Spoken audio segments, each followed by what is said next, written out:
The morning my parents handed my sister the keys to a brand new Lexus sitting in our driveway with a giant red bow on the hood, I was standing right there in my pajamas, holding a plain white mug. It said hard work pays off. No bow. No wrapping paper. Not even a card. I stood there in the December cold, barefoot on the porch, watching my sister Brianna squeal and jump and wrap her arms around my mother while my dad beamed like he'd just hung the moon. The Lexus was white. Gleaming. The bow was almost comically oversized, like something out of a car commercial. And I'm standing there with ceramic in my hands, trying to figure out if this is a joke. It wasn't a joke. My name is Paige Mercer. I'm 31 years old. I have a master's degree in accounting. I've been paying my own bills since I was 22, and for the last 4 years, I have lived in the basement apartment of my parents' home, paying below market rent, yes, but paying. Every month. On time. Without complaint. My sister Brianna is 28. She's never held a job longer than 8 months. She's been in 3 car accidents in the last 5 years, 2 of which were her fault. She lives in a 1-bedroom apartment across town that my parents quietly subsidize. And on Christmas morning, while I stood on that porch in the cold, they gave her a $117,000 car. And they gave me a mug. I want to tell you that I screamed. That I threw the mug on the ground. That I said every single thing I'd been swallowing for years. I didn't. I smiled. I said, "Oh, how sweet." I went inside and made coffee in that mug, actually, because I refused to let irony beat me, and I sat at the kitchen table and I watched my family be happy about a car that I would never receive. And I made a plan. Not out of bitterness. I want to be really clear about that. What I did next wasn't about revenge in the ugly, petty sense of the word. It was about finally telling the truth. About myself. About them. About what had been happening in our family for so long that everyone had stopped noticing it, everyone except me. I spent 3 days writing. I stayed up past midnight 2 nights in a row. I drafted and deleted and rewrote until I had exactly what I needed, 3 envelopes sealed, each one addressed by hand. And on the night of December 28th, when the house went quiet and everyone was asleep, I walked downstairs in my socks, set those 3 envelopes and my house key on the dining room table, and I left. That was 5 months ago. This is the whole story. I need to give you some context, because the Christmas morning moment doesn't hit the way it should unless you understand the years that led up to it. I grew up in a suburb of Raleigh, North Carolina, in a house that my parents worked hard to own. My dad, Raymond Mercer, spent 30 years in pharmaceutical sales. My mom, Diane, was a dental hygienist until her knees started giving her trouble in her mid-50s. They are not wealthy people. They are comfortable people. There's a difference, and I say that with love. Growing up, I was the older daughter. The responsible one. The one who read the instruction manuals and remembered the dentist appointments and made sure the back door was locked before bed. I was 11 years old the first time I realized I was parenting myself. I didn't resent it then. It just was what it was. Kids have an incredible ability to normalize whatever their environment asks of them. I normalized being the one who didn't need to be checked on. Brianna came along 4 years after me. And from the moment she arrived, I watched something shift in my family that I couldn't name for a very long time. As a child, I thought it was just because she was the baby. As a teenager, I thought maybe I was imagining it. It wasn't until I was in college, sitting in a psychology elective I'd taken to fill a credit, that I heard a professor say the phrase, "the invisible child," and felt it land in my chest like a stone dropped in still water. That was me. The invisible child. Not unloved. I want to say that clearly, because I don't want to tell a story that isn't true. My parents love me. I believe that completely and without question. But there is a difference between being loved and being seen. And for as long as I can remember, the version of me that existed in my parents' minds was background noise, competent, reliable, fine. Paige is fine. Paige can handle it. Paige doesn't need much. Brianna needed a lot. Brianna has always needed a lot. And the family reorganized itself around her needs so gradually, so quietly, that I don't think my parents even noticed it happening. It wasn't malicious. It never is in families like mine. It's just erosion. Slow and invisible until one day you look down and realize the ground beneath you has been shifting for years. When Brianna struggled in high school, my parents hired tutors, attended every teacher conference, fought battles with the school administration on her behalf. When I graduated near the top of my class, my mom said, "That's our Paige," and turned back to the stove. I remember standing in the kitchen in my cap and gown holding my diploma, thinking, "That's it? That's the whole moment?" That was the whole moment.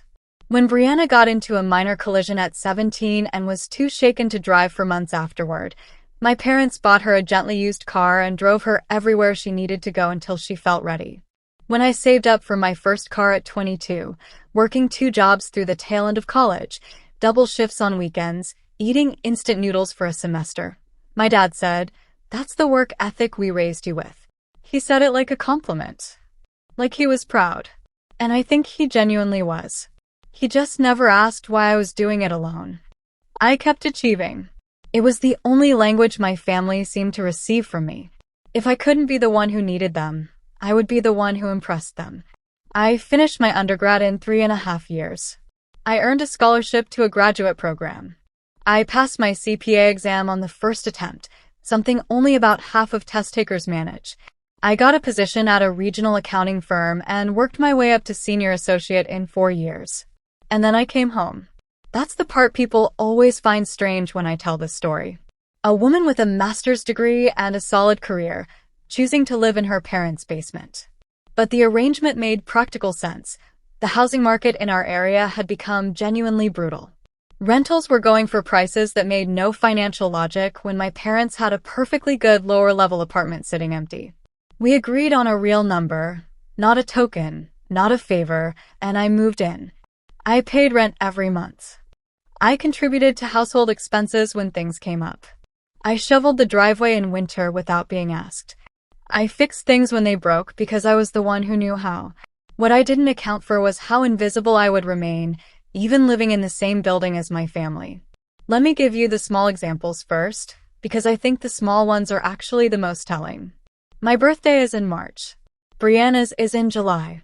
For 3 years running, my parents hosted Brianna's birthday as an event. The last one was a dinner reservation at a real restaurant, 12 people. My mom made a photo slideshow on her laptop and had it playing on the TV when guests arrived. My last 2 birthdays, my mom called me in the morning and asked if I wanted her to make my favorite cake if she had time later. One of those years, she didn't have time later. I ate leftover pasta for my birthday dinner and told myself I was a grown adult who didn't need a fuss made. I was right. I didn't need a fuss. But there's a difference between not needing a fuss and not being worth one. Holiday gifts. I stopped closely tracking them a few years ago because it felt small to count. But the Christmas before last, Brianna received a weekend trip to Asheville, a cashmere sweater, and a piece of jewelry that I later noticed had a price tag still tucked inside the box. It wasn't cheap. I received a bookstore gift card and a phone case. I thanked my parents genuinely, because I had trained myself to be genuinely grateful for whatever came. I told myself gifts didn't matter. I told myself I was a grown adult with my own income and I didn't need my parents' presence to feel valued. I repeated this to myself with such consistency and conviction that I had almost fully believed it. And then came December 25th. And a Lexus. And a mug.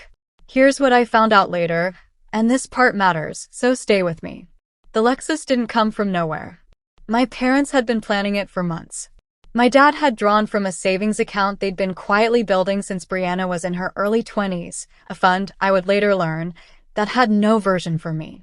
Not a smaller fund. Not a partial account somewhere. Nothing. When I eventually pressed my dad on this in the conversation I'll tell you about later, he said they'd always planned to help Brianna get on her feet. He said it the way you say something obvious. Casually. Without registering the weight of it. I said, "When were you planning to help me get on my feet?" He didn't answer right away. And then, after a long pause, he said, "Paige, you never needed it." I thought about that mug sitting on the kitchen counter. Hard work pays off. I thought about 22-year-old me working doubles at a restaurant, smelling like fryer oil at midnight, writing graduate school essays on my phone during break because I didn't have a laptop that year. I thought about every rent check I'd written without being asked twice. I thought about every professional setback I'd handled without calling home, every medical bill I'd paid out of pocket, every flat tire I'd changed alone in a parking lot. because somewhere along the way I had learned, so thoroughly that it became reflex, that I was not the daughter you needed to check on. You never needed it. I had taught them that. Unintentionally, incrementally, over the course of 30 years of being reliably okay, I had trained the people who were supposed to love me equally to stop including me in their concern. My competence had become my sentence. That's not something you get angry about, exactly. Not at first. What it actually is grief. The specific grief of realizing that a door you've been waiting to open has been closed for a very long time, and no one was standing on the other side of it. No one was waiting to say, "We see you, Paige. We know what you've built. We know who you are." That moment wasn't coming on its own. So I decided to create it myself. The envelopes took 3 days. I want to describe this process carefully, because I think the way I approached it matters. I wasn't trying to detonate my family. I wasn't trying to wound anyone. I was trying to do something I had never done once in my entire life. Tell the truth fully, without softening it for someone else's comfort. Without managing how they would receive it. Without making myself smaller so that the people around me could stay large. 3 letters. 3 people. 3 very different conversations on paper. The first envelope was for my mother. Diane Mercer is a woman who has built her entire identity around being a good mother. I know this about her. I have always known this about her, which is precisely why I had never, in 31 years, told her how I actually felt. Every time a holiday passed and the imbalance became impossible to ignore, I swallowed it. I protected her from the truth because I loved her, and because somewhere in the back of my mind I was afraid that if I said the real thing out loud, she would defend Brianna, and I would end up more alone than when I started. The letter I wrote her was 4 pages. Handwritten because I needed her to understand this came from my hands and not just my head. That it had a body behind it. I didn't attack her. I didn't compile 30 years of grievances into a list. I started where she could hear me. I told her I loved her. I told her I was grateful for the real things she had given me. The understanding of hard work, the ability to manage my own life without falling apart, a baseline of emotional steadiness that had served me in ways she'd probably never see. And then I told her the truth. I told her that I had spent my entire life sitting across the table from my sister, watching my parents pour their energy and their money and their celebration and their worry into Brianna, while I held my own world together quietly and told myself it was fine. I told her that being strong enough to be okay without something doesn't mean you don't feel its absence. It means you're very, very good at not showing that you feel it. I told her about the birthday dinners. I told her about the gifts. I told her about the savings account I'd learned existed. I told her about standing barefoot on the porch in December cold, holding a mug, while my sister screamed with joy over a car that cost more than I made in 2 years. I told her I was not writing this letter because I wanted the car. I was writing it because I needed her to understand what it means to be 31 years old and arrive, finally, at the understanding that the people who love you have been using your strength as a reason to give you less. That somewhere along the way, being capable had become my penalty. That I had been so thoroughly okay for so long that I had become, in their minds, someone who didn't need to be loved the way they loved my sister. Just acknowledged. Appreciated. Handed a mug. I ended the letter with this, "Mom, I don't want an apology if it's only meant to make you feel better. I want you to actually sit with this and ask yourself whether this is the mother you intended to be. I believe you're better than what these years have looked like. I hope you'll show me I'm right." I sealed it. Set it down. Sat in the silence of my basement apartment and listened to the house above me, the creak of the floorboards, the murmur of the television, the sound of my family existing in the same building, completely unaware of what was sitting on my desk. The second envelope was for my father. Writing to Raymond Mercer required a completely different approach. My dad is a man who speaks in actions. He shows love by fixing things, by showing up with tools, by co-signing and problem-solving and making sure you know how to change a tire. He is not cold. He is just emotionally compressed in a way that means feelings tend to bounce off him unless you hand them to him in a format he can process. So I wrote him 2 pages. Less emotional than my mother's letter. More precise. I laid out the financial reality, not to shame him, but because I knew that facts would land with my dad in ways that feelings alone wouldn't reach. I told him what I had contributed to the household over 4 years of living there. I told him what I now knew about the fund he'd built for Brianna. I asked him plainly in writing, so he couldn't deflect, to tell me what equivalent investment he had made or intended to make in me. Not because I was asking for money, but because I wanted him to look at those numbers and tell me, honestly, what story they told about how he valued his 2 daughters. I told him I had never called him when things were hard because I had learned not to. That I had been so completely trained in self-sufficiency that I had severed the part of myself that was permitted to need him. And I told him that if he looked at that honestly, really looked, I thought he'd understand why a mug that said hard work pays off felt like less than a gift. It felt like a verdict. I ended his letter with a question. Dad, if Brianna had been born first, if she had been the older one, the capable one, the one who figured things out, do you think you would have raised her the way you raised me? Or do you think you raised me the way you did because I let you? Sealed. The 3rd envelope was the one that cost me the most to write. It was addressed to Brianna. Here's the complicated truth about my sister. I don't have a simple feeling about her. I never have. Brianna is not a villain in this story. She didn't scheme or manipulate. She didn't sit somewhere plotting to absorb my parents' attention and resources while I went without. She simply received what was offered to her, and she took up the space that was made available. That's not a crime.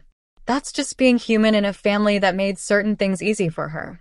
But there is an adult version of my sister, a 28-year-old woman who has watched our family's dynamic her entire life, who has never once turned to me and said, "This doesn't seem right." Who accepted gift after gift, gesture after gesture, year after year, without a single moment of looking across the table and wondering what her older sister was or wasn't receiving. And I needed to speak to that version of her. I didn't accuse her of cruelty. I accused her of something I actually think is harder to hear: comfortable indifference. The quiet, uncomplicated indifference of someone who has always been the one the family worried about, and has therefore never had to think about what that cost the person sitting next to her. I told her I loved her, that I wanted a real relationship with her, not the careful, surface-level sister dynamic we'd maintained for years, where we saw each other at holidays and kept our conversations shallow enough that neither of us would have to acknowledge what was underneath. I told her I had always wanted more than that. I had just stopped asking for it because it seemed easier not to. I told her I needed her to know what the mug felt like. Not so she could feel guilty. Guilt without action is just self-indulgence, but because I wanted her to have the full picture. I wanted her to understand that her silence on these things was not neutral, that choosing not to notice is still a choice. And I wanted her to decide, consciously and with full information, what kind of sister she was going to be going forward. I ended with, "I'm leaving for a while. Not forever, I want to be clear about that. But I need some space that isn't managed by anyone else's feelings, including yours. When you're ready to have a real conversation, you know how to reach me. I'll be waiting." 3 envelopes. My house key on top of the stack. I carried them upstairs at 11:30 at night, set them on the dining room table in a house that had gone completely quiet, and I walked back downstairs. I picked up the bag I'd already packed. I'd been thinking about this moment for days, so yes, I was ready. Walked through the side door, got in my car, and drove to my friend Renata's apartment across town. Renata had a spare room, strong chamomile tea, and absolutely no patience for anyone who suggested I was overreacting. I turned off my phone and I slept deeply without waking once, for the first time in weeks. I kept my phone off for 36 hours. When I finally turned it on, sitting in Renata's window seat with coffee going cold in my hands, the screen filled all at once. 22 missed calls, 14 text messages, 3 voicemails. I didn't reach for any of it immediately. I watched the street below for a while. A woman walking a dog. A kid on a bicycle with a helmet 2 sizes too big. The world continuing, unbothered. I let that settle. Then I read the texts. My mother's messages started short and panicked. "Paige, where are you? Your key is on the table. Please call me," and grew longer through the night as the hours passed without a response from me. The last one was sent at 2 in the morning. I've been up since I found the letters. I read yours 3 times. I don't know how to answer everything in it, but I need you to know I'm not okay right now, and I think it's because you're right about some things and I don't know what to do with that yet. Please just tell me you're safe. My dad had sent 3 texts. The first 2 were classic Raymond Mercer, "Call when you can and we need to talk." But the third one, sent at 5 in the morning, stopped me. I've been sitting in the kitchen since 2 a.m. I've been thinking about the question you asked at the end of my letter. I don't have a good answer. I'm not sure there is one that makes any of this okay. I'm sorry it took me this long to notice what I wasn't doing. My dad has never written anything like that in his life. Not to me. Not to anyone. Brianna had sent 6 texts. The first 2 were defensive. One of them said I didn't do anything wrong and this isn't fair, but something shifted around the 4th message. She wrote, I keep getting stuck on the part about my birthday 2 years ago. How I didn't call you until 9 at night. I told myself I forgot because I was busy, but I'm sitting here trying to actually remember if that's true and I don't think it is. I think I just didn't think you'd mind. And then minutes later, I think I told myself you didn't care because it was easier. I'm sorry, Paige. I'm genuinely sorry. I put my phone face down and I cried. Not the sad kind. Not the angry kind. The kind that comes when something you've been carrying for years finally starts to shift, and your body doesn't know how to feel relief without grieving everything that came before it. Renata handed me a dish towel and sat on the floor across from me and said nothing. Just stayed. Here's what I did next, and I want you to understand why. I didn't call them back. Not that day. Not the day after. Not the day after that. I read every message. I listened to every voicemail. My mom crying, my dad's voice tighter than usual, Brianna saying my name like a question. I heard all of it, and I felt it land genuinely. I knew they had read the letters. I knew something had cracked open in my family that hadn't been open before. But here's what I had finally learned about myself in that basement apartment over 4 years. I had spent my entire life responding. Someone needed something, I responded. Someone was hurting, I responded. Someone was uncomfortable with the silence I had created, and I rushed to fill it, because that was what I did. That was who I had trained myself to be. The one who made it easier. The one who absorbed the discomfort so everyone else could breathe. I didn't want to do that anymore. Not because I was angry. Not to punish them. But because for the first time in 31 years, I wanted to find out what happened when I just didn't. When I let the silence be theirs to sit in. When I let them hold the weight of it without me coming back to help carry it. So I let the calls go. All of them. Days passed. Then weeks. Renata's spare room became my world. Quiet, small, entirely mine. I went to work. I made coffee. I walked around a neighborhood that wasn't my parents' neighborhood and felt the strange lightness of not belonging to anyone's idea of who I was supposed to be. My mother called every day for 2 weeks. Then every few days. Then once a week. I watched the notifications appear and disappear, and I felt something I hadn't expected to feel. Not guilt. Not the familiar anxious pull to fix things, to smooth it over, to go back and make everyone okay again. Just quiet.